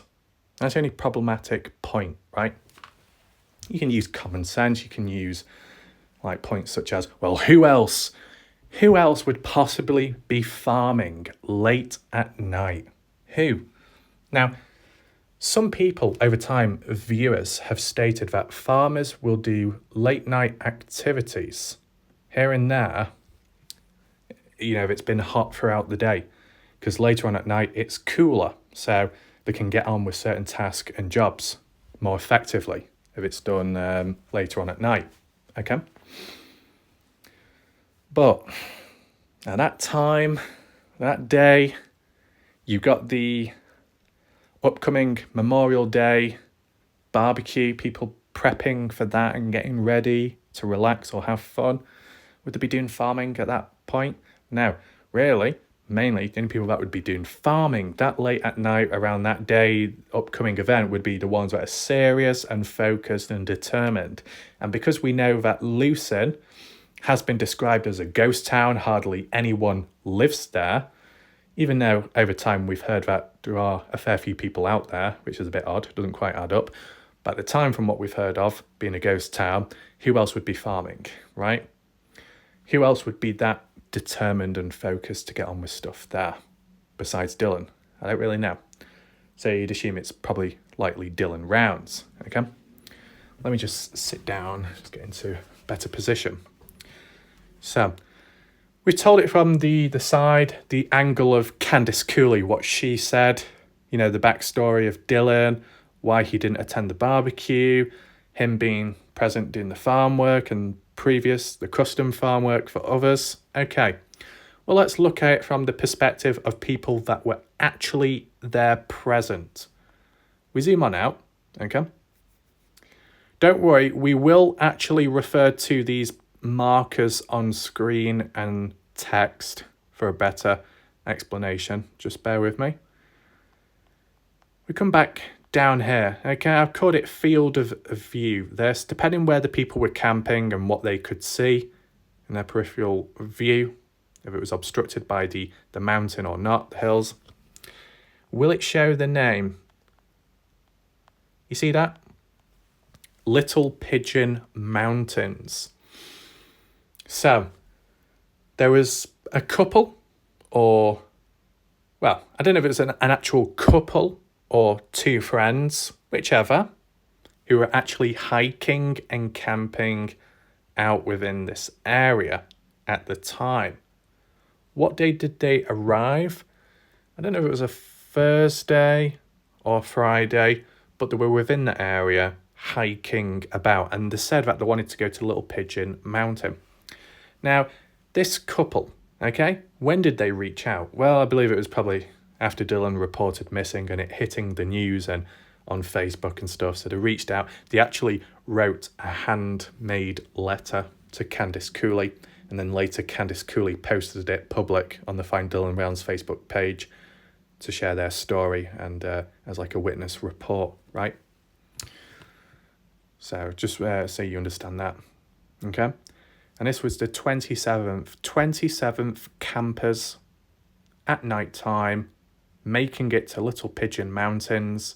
And with it being nighttime, they set up camp within the area, okay? We're setting up camp within the area of Little Pigeon Mountains, which does overlook the farm of Dylan's down here, right? So whilst the witnesses, campers are around this area, we flip the image, They can see in the distance where the markers are Dylan's farm. And on the 27th of May 2022, Friday night, these witnesses, these campers, said that they saw a tractor in use with the lights turned on, the engine running, and what appeared to be, farm work taking place, seeding, planting into the ground. And the timing of it was 11:30 to 11:45 p.m. That's when it took place. Okay? Now, there were some questions which were never answered, such as, these witnesses. Did they get to this area before Dylan Rounds got back to his farm? Yes or no? Did these witnesses see Dylan Rounds leaving the farm area the following day in his grain truck going to the grain shed? That was never answered. Okay? It's unfortunate. So there's a few blank spots. If anyone else can fill them in, feel free to do so. But let's just explain it from what we already know and what I've heard. So, these witnesses saw a person in a tractor. They didn't say Dylan's name because these campers didn't know who Dylan Rounds was from the looks of it. Most likely, when these witnesses reached out to Candice Cooley about noticing a tractor in use at that farm, unaware it was Dylan's, Candice Cooley's response was, "Oh, you mean my son, Dylan Rounds? Yes, that's his farm, and yes, he was likely, doing seeding, getting on with late night farm work, finishing off before having a break and visiting family or something like that, right?" And then the witnesses probably would have been like, "Oh, right, I see, yeah, Dylan Rounds. Oh." So that's probably how the conversation went, right? I know Indiana suggested saying 11:30 to 11:45, that's a short amount of time doing some farm work. But then again, it is pretty late at night, isn't it? It's quite late at night to be doing that stuff. And if you got to be waking up somewhat early in the morning to get on with more jobs and tasks, you want to have a decent night's sleep, or as best as possible, so you're energized for the next day. If you're tired, you're a bit lazy in that feeling, you're not going to be productive. So I guess Dylan Rounds, if he was doing his farming and he was in the tractor, he was just doing some late night seeding just so it doesn't go to waste. Just because he had a bit of free time, he valued that more important over sleep or other activities, right? It was like a last minute thing because he was busy throughout the day on Friday, in and out of Montello, let's say, maybe doing the odd favour task, like with the custom farm work, let's say, finishing off those loose ends and then finally getting a bit of time to himself with knowing that the following day it was going to rain and that the grain truck would have to be sent to the grain shed. Why not do a bit of farm work, seeding right now, just to make the most of it? If there's a time frame, if there's an opportunity, why not? It's at Dylan's disposal. He's in the middle of nowhere. It's not going to disturb anyone. He might as well get on with it. And he did it with the time he had. Okay, maybe not much was done. Maybe as for the acreage, not much was covered or seeded. Okay? Was it a failed job? I don't know. Maybe it's just all the time that Dylan had to do it until he had to go to bed to relax and wake up early enough the next day on Saturday to get on with the next, group of tasks. That's what I'd say. Nothing too suspicious, right? Just Dylan getting on with his typical farm work and being determined and focused to get the job done. Okay? But as said, like in the eyes of the witnesses, they wouldn't have known who was in that tractor. They just saw someone operating it, right? And I guess viewers over time latched onto that idea. Yeah, anyone could have been in that tractor. If it was anyone else besides Dylan, who would it be? Brenner? Would Brenner know how to operate a tractor? Kurt Wadsworth, maybe? Don Hatley? I just feel that Why? Why would they be doing that so late at night? We know Brenner is lazy. Don Hatley never made it up with Dylan because they never met each other ever since. You remember that? Candice Cooley said the last time Dylan Rounds and Don Hatley had like contact with one another talking was that breakup when Don Hatley was fired when working for Dylan at the time due to the washing machine argument. And that was before the custom farm work Dylan did, which then lasted for 6 weeks. Then Dylan finally made it back to his own farm. Then the following day, the Saturday, Dylan taken out, never had that chance, that opportunity to patch things up with Don Hatley. So they never communicated in that space of time. Okay. So there's that. I'm just thinking, why would people be feeling that it's not Dylan using the tractor? I think the thing you would question is, well, if it's somebody else, why? Are they helping Dylan out? Helping with the farm work? I said it can't be Don Hatley because he was fired. It can't be Brenner because Brenner is just simply very lazy. And as for Kurt Wadsworth, I don't think Kurt Wadsworth would be doing that late at night when he's in Montello and he's got other stuff to be doing, right? So it just wouldn't make much sense, would it, if you think about it? Unless it was Brenner or somebody else a bit suspicious because they were, I guess, digging up the ground or disturbing the ground to supposedly bury Dylan in that area and then cover him back up. But if that really was the case, and you've got witnesses, right, back here at Little Pigeon Mountains, although they might not be able to see that much that clearly, they may have seen something, right? They may have seen something being slumped into a hole, like a body, a bag, an object, right, from a distance. They'd be in somewhat open sight if you got, I guess, like witnesses in the area. It would just seem a bit dodgy. I wonder if those witnesses had lights on themselves when they were camping. Any lanterns? Would it have given it away if there was something dodgy going on at Dylan's farm that night, a Friday? I mean, okay, some people believe Dylan never made it back to his farm, but then the question would be, it seems like a fact that someone was at Dylan's farm at about 11:30 to 11:45 p.m. because a tractor was being used. And besides farming, who else would be using that tractor and for what purpose? To bury, dispose of Dylan Rounds? Well, it wouldn't exactly tie in line with Pancake's claim that Dylan never made it back home because technically he did, but just not alive. So it doesn't quite align with what Pancakes is saying there, but it might align with what other people are saying over time, that it was somebody else in the seat of the tractor and they were using it for other purposes. Hence why not much acreage was covered because only a small section was disturbed because you're disposing of a body and it doesn't take too much space up on the land. Okay. But, and as I said, there's a big but, okay? I'm not talking about Miss T's.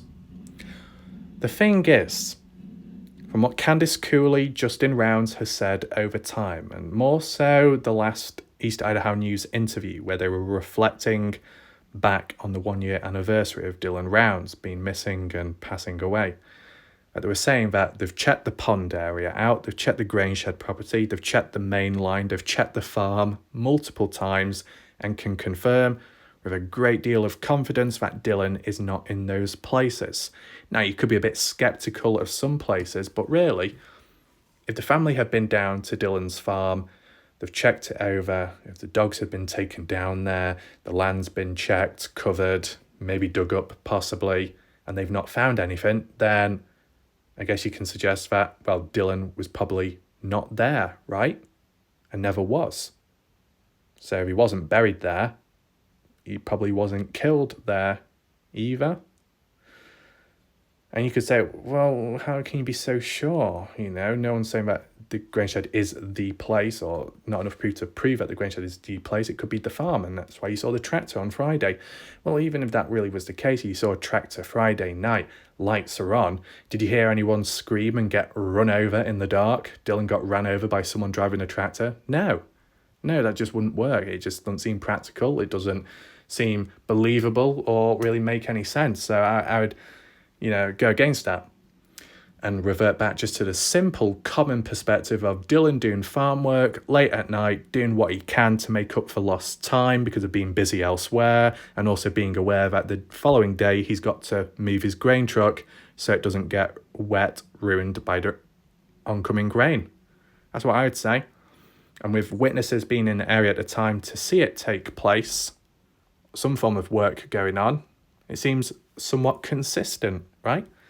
And then with the fact that the family and other search and rescue and resources have been used over time within areas like this and elsewhere, and not finding Dylan, then likely Dylan wasn't buried here or taken out in this spot because there was really no evidence found besides the gun and key fob scenario, right? But that's after Dylan's death. That's after, which we're not looking at in this video.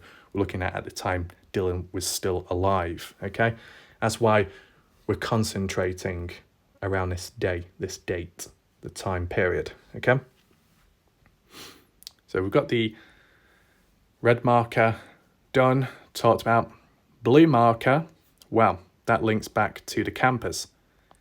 We don't know what time the campers left, but they were still there by Saturday early in the morning, because obviously they were camping overnight, woke up and then departed from the area at some point. But the campers did acknowledge and say that they witnessed the rain and loose in Utah on the 28th of May 2022. It was hellacious, the rainfall. It was pretty heavy, and I assume that's early hours of the morning, roughly the likes of 5 to 6 a.m. As we've seen, that Dylan Rounds made the call to the grandmother Karen Rounds at 6:51 a.m.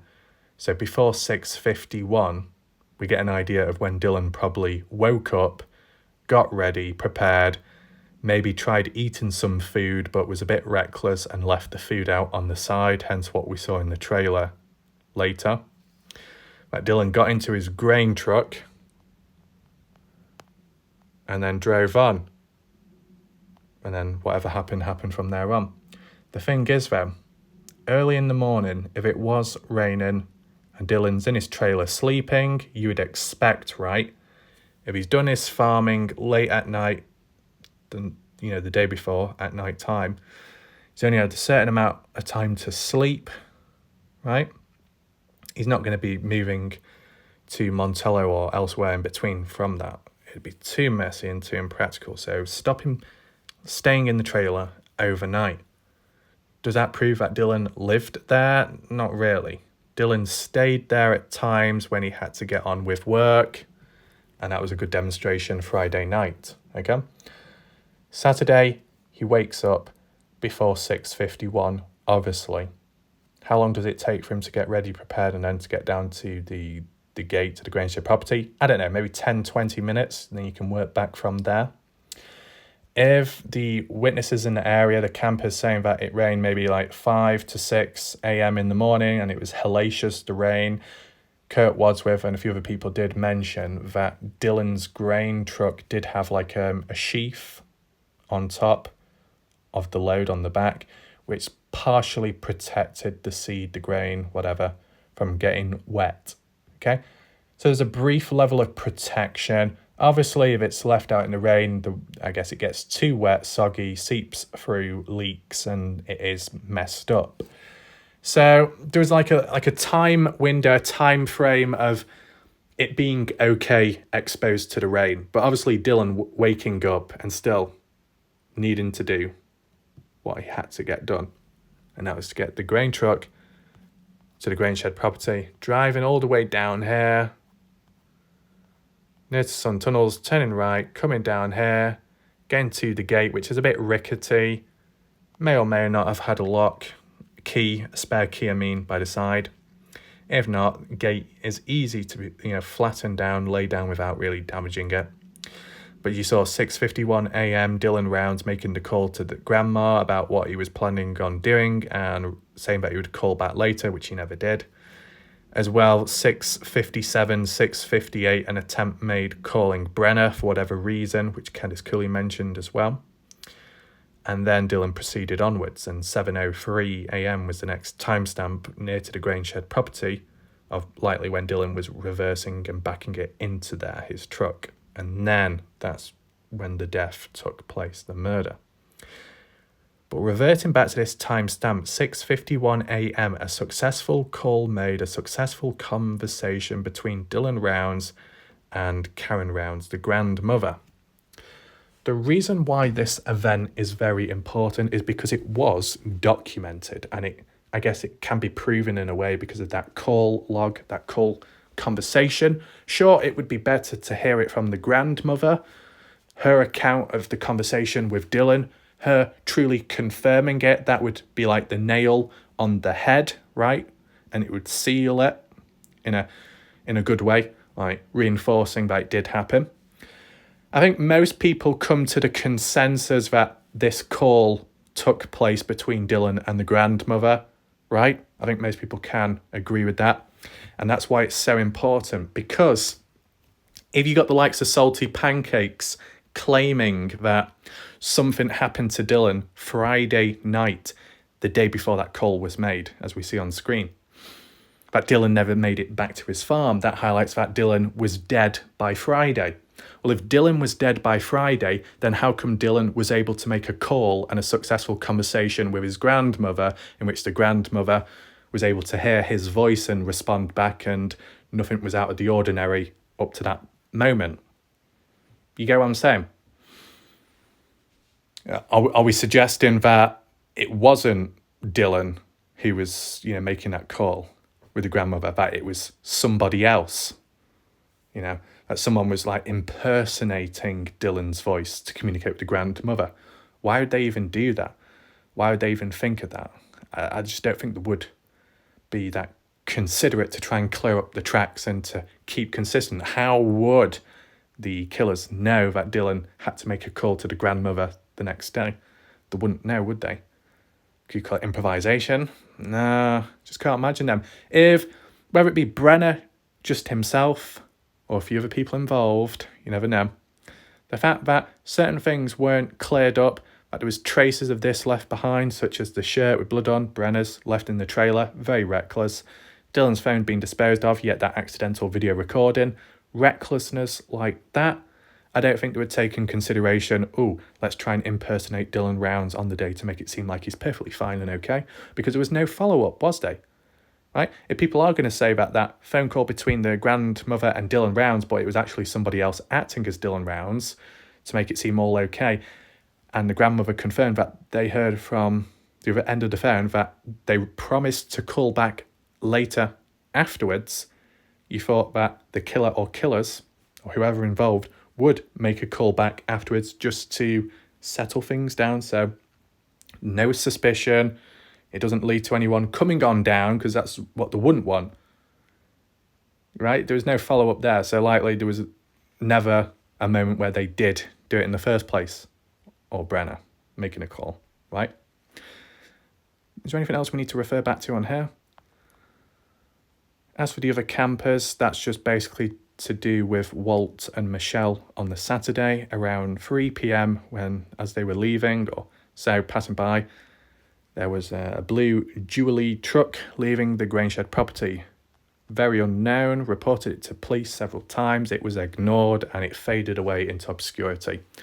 Who knows what it could have been?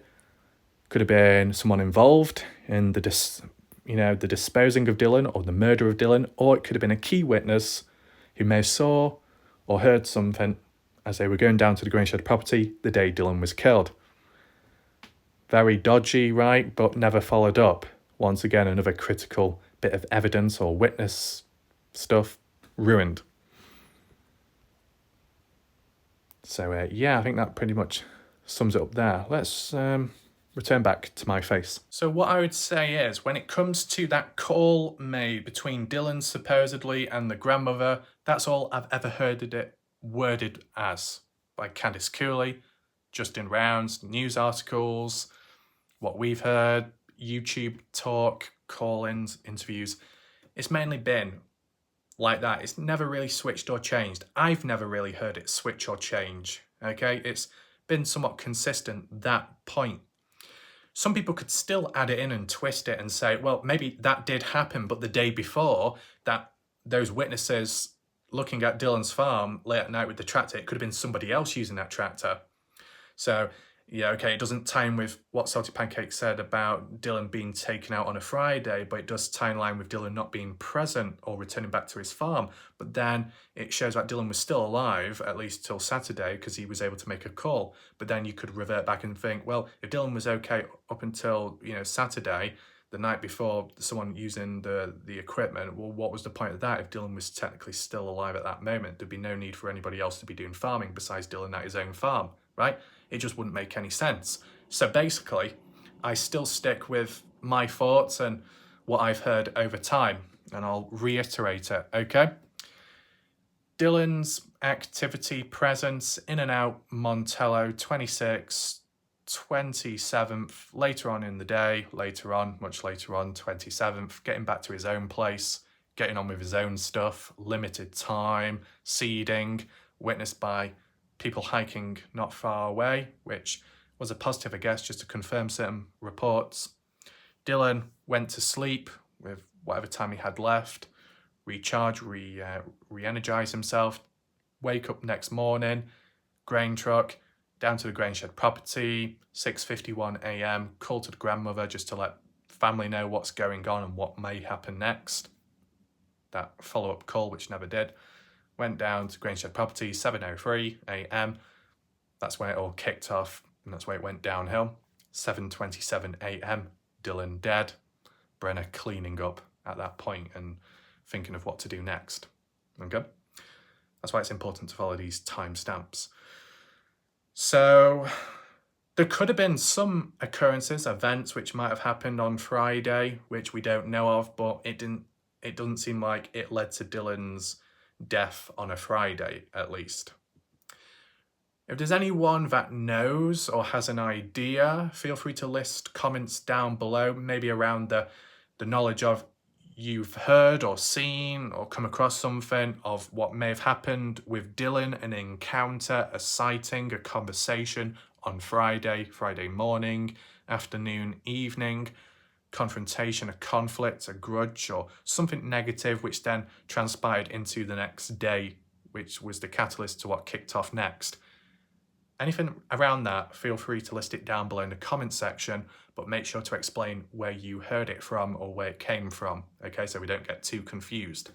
But hopefully most people can, keep up to scratch or, follow along with this video. If you need to look back at my previous videos, you can do that as well, as it might be structured a little bit better back then, but it's just like using my knowledge, my thoughts of this case from what I've heard of, and trying to make sense of it with what Pancakes has questioned in recent time, okay? Sure, people could say, well, just don't listen to Pancakes, it's a waste of time. But there's no harm in just trying to make sense of it, just to clear it up for other people who might come on in and listen to the wrong people, and then it goes downhill from there, right? So, let me know if you've learned anything new or if you've remembered things taught here, whether you agree or disagree. List it all down below in the comment section. What we are going to do now is just briefly move on to another talking point, okay?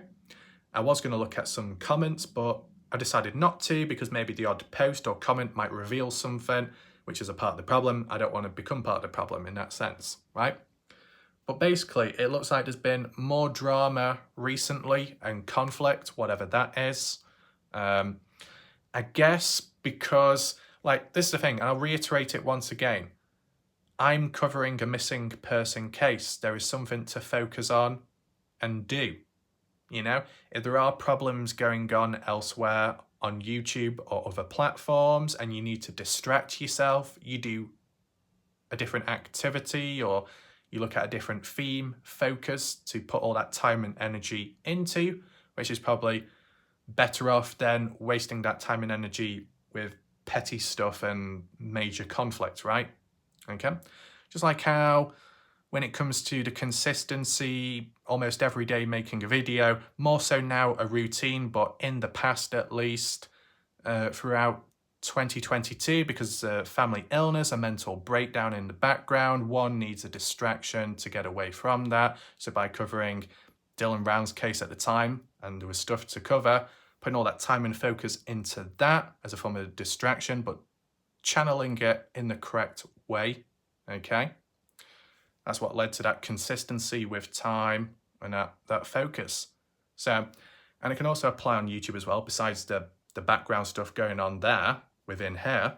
When it comes to moments, bits of trouble, which I might have come across, fake accounts, alternative ones, imposter accounts, slander, false allegations, all that stuff, I addressed it at some point because it needed to be, to spread awareness so people knew who was real, who was fake, etc. And then just carried on with the Dylan Brown's case. Now, sometimes it's a bit harder to get away from some stuff, some drama, when it's directly involved in the thing you're actually doing.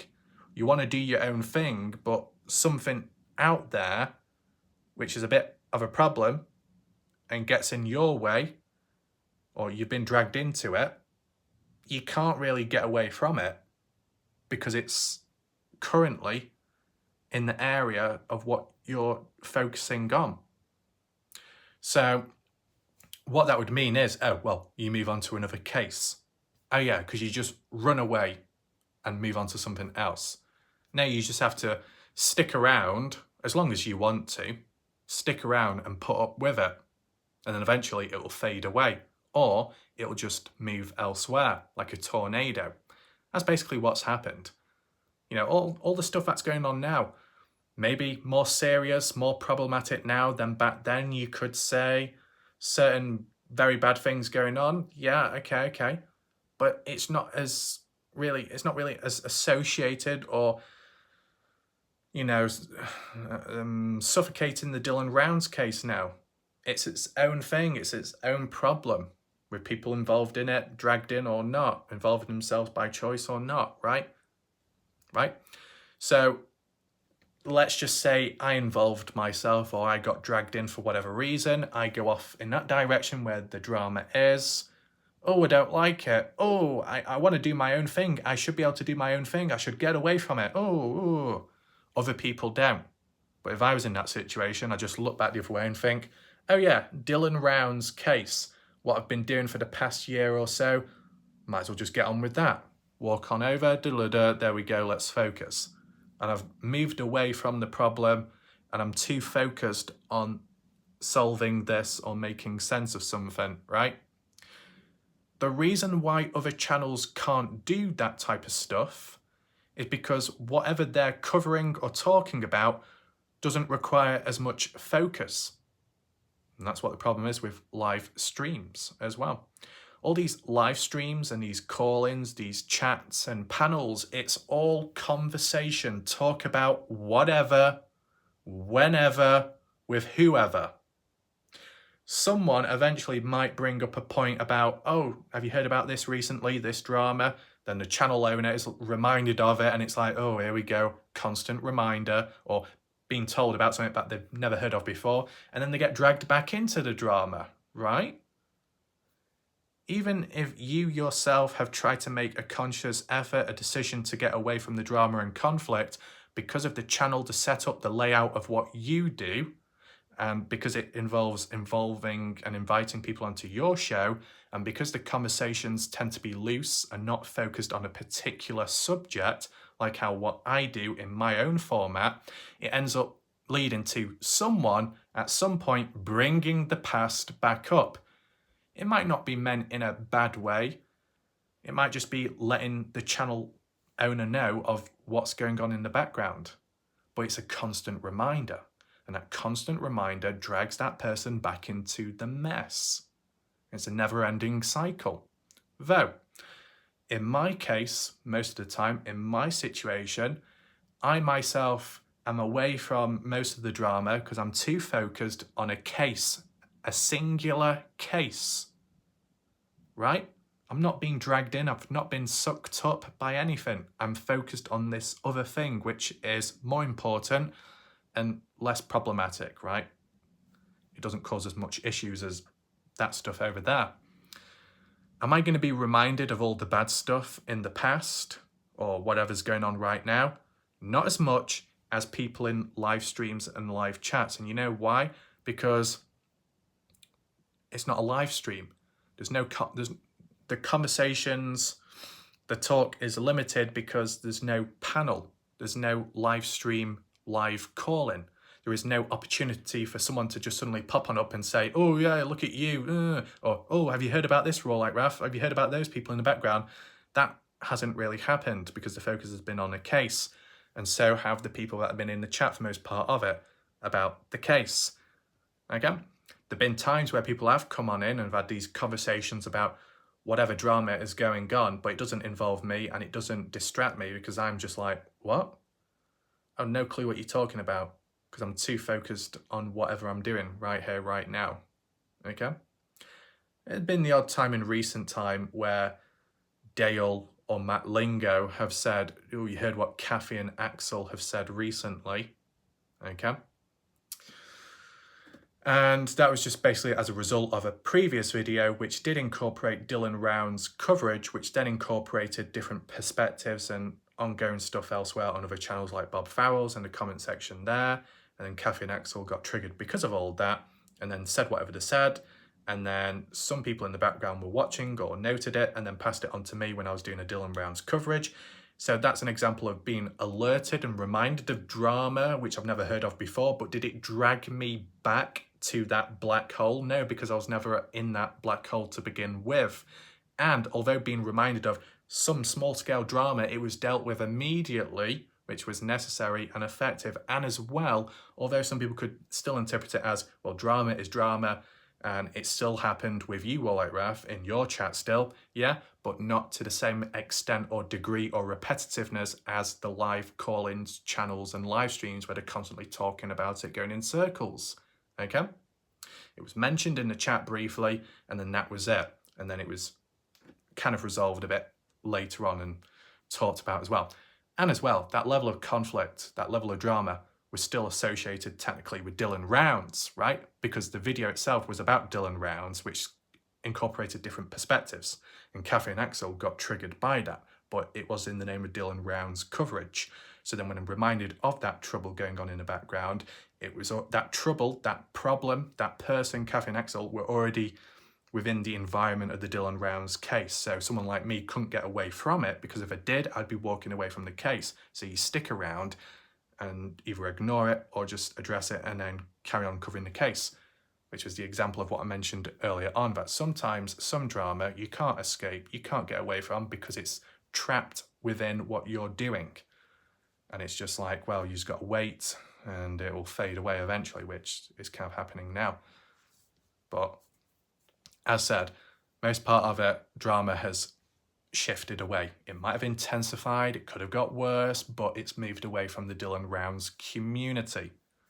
You will get people that come on in and out like now, but they might not know anything about Dylan Rounds. Some might not care about Dylan Rounds. Others may just be here because they can see other familiar faces and they're just chatting with them. There'll be all different types of motives to why people are present. So like when it does come into the call-ins, the live chats and the panels out there of all these people who I would have never have heard of before, never known of, only heard of because of others mentioning those people's names because of external drama going on. That's the only reason, right? I'm sure people watching right now, regular people, that there's probably quite a few names you would have never heard of if they were never brought up or dragged in the early days of the Dylan Rounds case with the drama which isn't really linked to Dylan's case, right? I think all you can do is like a measure, a rule, is that the ones causing the most trouble and drama probably don't care about Dylan Rounds, and maybe in general don't care about missing people. They're in their own world, doing their own thing, and just trapped within a mess going on. Now, do we have any examples of current drama? Well, as I said, could have looked at comments, could have looked at this or that in recent time, but was it a bit too risky? Could it have been a bit of a problem? Possibly, because the stuff was, being mentioned. But to make more sense of it, what's happened recent? Names brought in, Bob Farrell, a few posts in response to guidance responding back, but then responding to other people, and maybe a few other names in between as well, right? And then one thing talked about frequent was Discord, okay?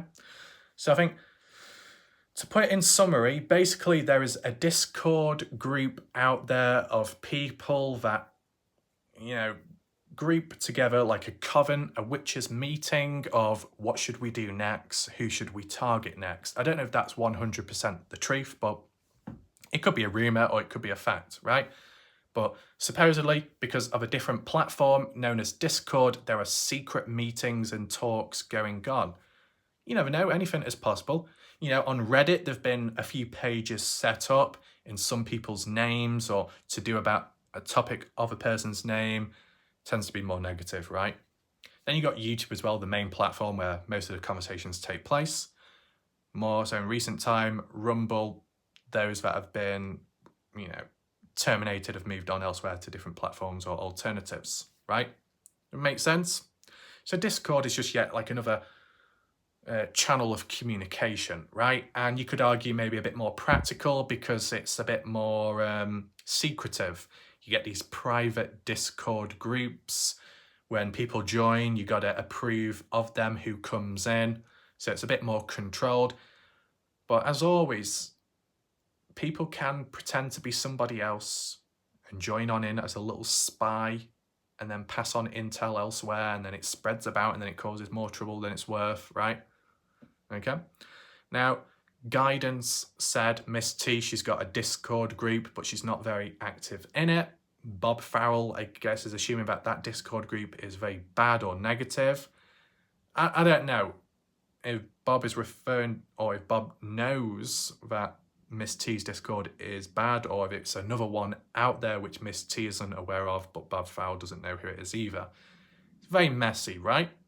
And of course, the way I've worded it is probably not going to be said with clear clarity, but that's simply because I don't involve myself or learn about all this stuff, right? Because I'm mainly doing on the Dylan Round stuff, but I just wanted to add it in because it is relevant to the Dylan Rounds case, this Discord group, or the format of creating a group, and I will explain it in a second, okay? So, yeah, once again, tension, things kicking off in the background. Ooh, no surprise, right? In that situation, is it tied with the Dylan Rounds case for them? I mean, I might briefly talk about Dylan Rounds, but I think the drama isn't to do with Dylan Rounds, it's just to do with Discord, it's to do with secrecy going on in the background and how it could be associated with coordinated attacks on YouTube, let's just say. And of course, if anyone's present and wants to clear things up, feel free to do so. But the reason why I said it links to my situation when it comes to Discord is like months ago now, when it came to the Dylan Rounds case and it's still being fairly active and people being involved in the case, when it came to trying to understand information, separating the facts from the rumours and the BS, it was difficult because there was more noise, there was more people, and those weren't terminated back then. They were still on YouTube. A few people over time, quite a few people over time, reached out to me and said, hey, Warlike Wrath, you should get Discord. You should set up a private Discord group. Before we go any further, that never happened, but I wouldn't be surprised if some people press the pause button at this moment and think, ooh, so Warlike Wrath was advised in the past to create a Discord group. Oh, the conspiracies, man. Yeah, you know how it's going to go there with some people.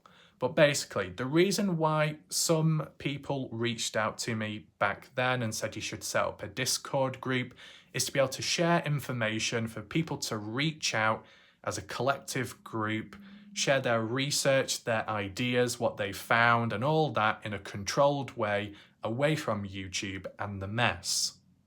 Done in the background with a level of secrecy and more control.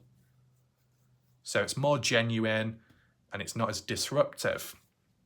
And at the time I was thinking, I just don't like Discord. Bit of a dodgy platform, you got to pay for it, it's just useless. Like, this has been realistic, okay? I've used Discord way back in the past only for communication on Xbox and partially, briefly, PC gaming with some people in Destiny 2 when doing the raid, whichever raid it was, Last Wish raid. It wasn't successful in the end, it was pretty much a failure, but that's typical, isn't it, when I get involved with groups of people on there. You know, people with their heads so far shoved up the bottom thinking, oh yeah, I've completed it several times, man. You got the French person as well showing up. Oh yeah, I've tried this many times, it's a very easy this thing. Well, it wasn't, was it? Because when I tried it, it completely failed, useless. But then again, that's my reality. But that's just like a brief backstory of Discord in the past. Used it temporary. Casual communication, it can work with the odd person on Xbox, right? It can work, shout out to them. But as for a group setting where information is shared, media, photos, videos, that just isn't going to work on Discord. If you want to post this and post that, you need Nitro, Discord Nitro, where you got to pay like $99 a month just so you get a bit more storage so you can post greater file sizes. How useless is that, right? It's stupid. So even if you had a Discord group to share this and to share that, it's just not going to work because the file size restriction, pointless, right? So that's one of the reasons to why I thought there's no point doing it. The next reason to why I felt like there was no point doing it, I just felt it was too dodgy. Some people were telling me that, yeah, but it's a bit more controlled. You can allow who joins and who doesn't, like some special code set up and then it can be sent out.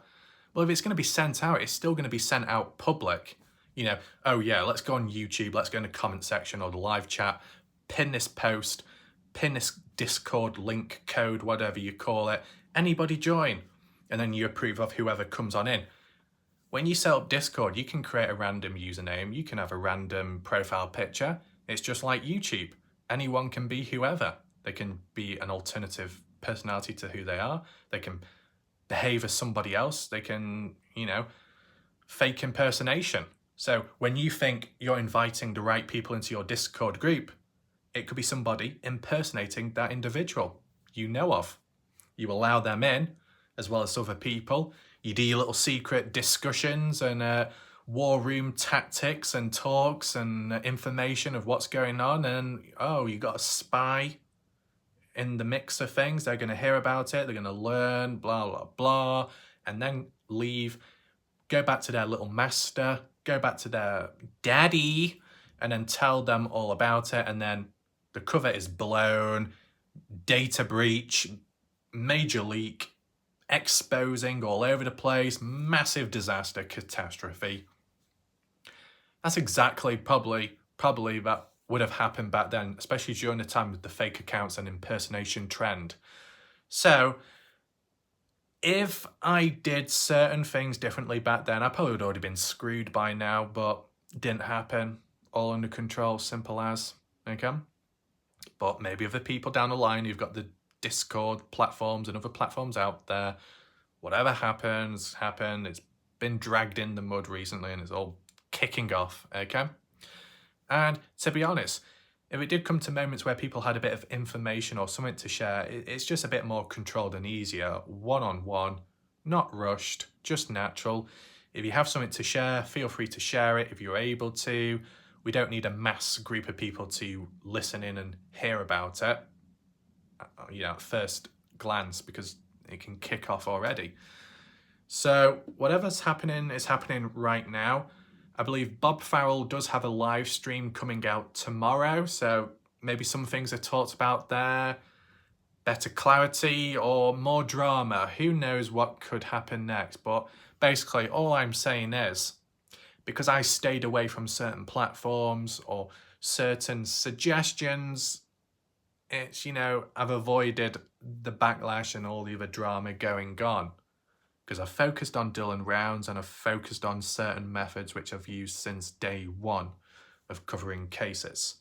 And there's no need to change that. Maybe if one changes it, that's when it all goes wrong. Well, just don't do it. Simple as. So, I think we'll leave it there for now. Hopefully you enjoyed the video, or at least found it somewhat interesting. Feel free to like the video and share it to spread awareness, not only on the night of Dylan Rounds, the Friday, but also, I guess, the backstory and history of pancakes and his labelling and accusations, okay? We'll leave it there for now. Thanks for watching, appreciate it. I'll see you next time. For now though, goodbye and good night.